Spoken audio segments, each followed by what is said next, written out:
In this tutorial, I'm going to show you how to make country pop music, going for like a modern country fusion with pop that you would hear on the radio nowadays. And to do that, I remade one of the biggest country pop hits of the 2020s, Last Night by Morgan Wallen, and I'll break down my remake of the song's elements, the sounds of those elements, the mixing, the structure and arrangement, all that jazz. So hopefully by the end of this tutorial, you can make a song in a similar country pop style to this one. Set the tempo around 100 BPM. Start off by finding yourself a guitar sample.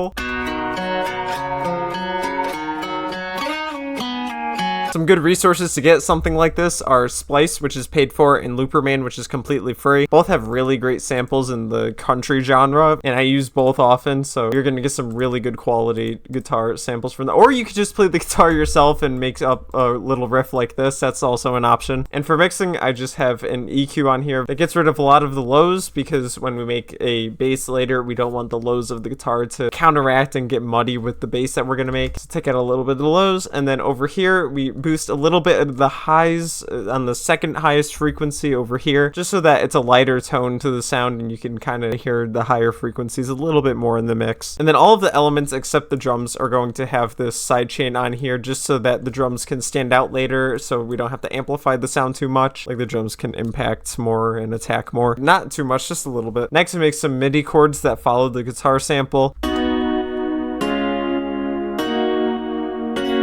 These are just the chords that the guitar sample plays, and it's just to amplify the sound of the guitar sample in the mix. For the sound of these chords, I used this guitar preset from Flex, this piano pad preset from Flex, and then this other guitar preset from Flex as well.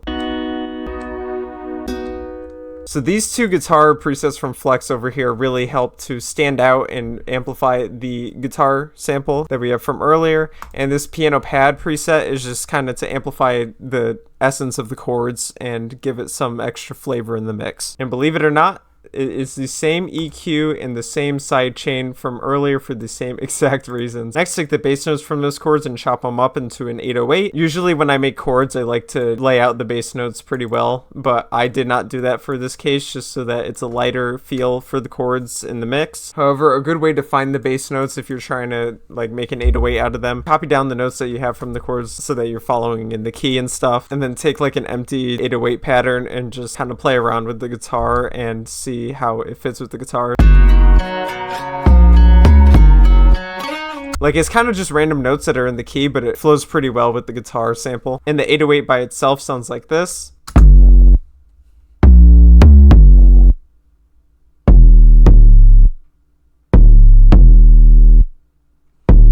Add some extra flavor and variance into this. And then at the end over here, have like a little ascending pattern that leads up to the repeating pattern of this. And when you do stuff like that, it kind of adds some variance and makes it flow well to repeat again. I used 3 Flex 808 presets to accomplish this sound. I used this one over here, and this one as well. So go for really some standard 808 sounds, but also some that have like a more blasty sound, and then some that also just sound like regular 808s. For the mixing, this looks a little weird and probably unconventional, but the way Flex has their 808s is that it's really high in here and really high in here. And then this area over here gets kind of neglected. I don't know, that's just the sound design that they have going on, so that's why I just kind of raised that a little bit. And then I added a Fruity Blood overdrive on here, really to give some extra amplification, distortion, and power to these 808s. As you can hear, they're pretty blasty. And all I really did is I turned the main knob up about a quarter of the way. Now for the drums. I have a kick, just like a standard trap or hip-hop kick. I have a snap as well. Pretty basic snare tap or snap. And I put them in a pattern that sounds like this. And that pattern is specific because it also matches the impact of the 808s as well.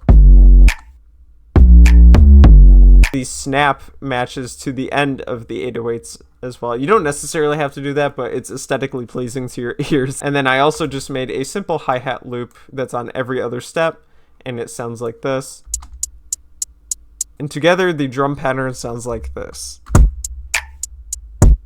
And for the mixing for the drums, all I did is I put a Fruity Blood overdrive on there with nothing done to it, because you don't want too much amplification or distortion. You don't want any distortion at all. The purpose of this is really just to elevate and amplify the sound a little bit. Now for some effects, I have a top loop from a dobro, and if you don't know what a dobro is, it's kind of like a country guitar.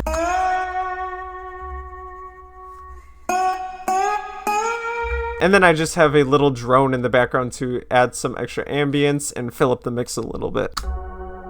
It's very quiet, as you can see up there. Now for the structure and arrangement of this track, pretty simple. For any intro or verse, you could just get away with using only the guitar sample or the guitar that you played. And then for the chorus, that's where you put everything all together. You have the guitar, the dobro, the chords, the drone, the 808, and then the drum loop that we made. And then for like an outro or like a bridge or anything like that to kind of build up to another chorus or anything, I just have the dobro and 808 and then a stripped version of the drum loop without the hi-hat, basically just stripping down some of the elements to its bare bones. And this is what the final structure of the track looks like. Here's the final result. And I say shit I don't mean, but I'm still gonna wake up on you and me. I know that last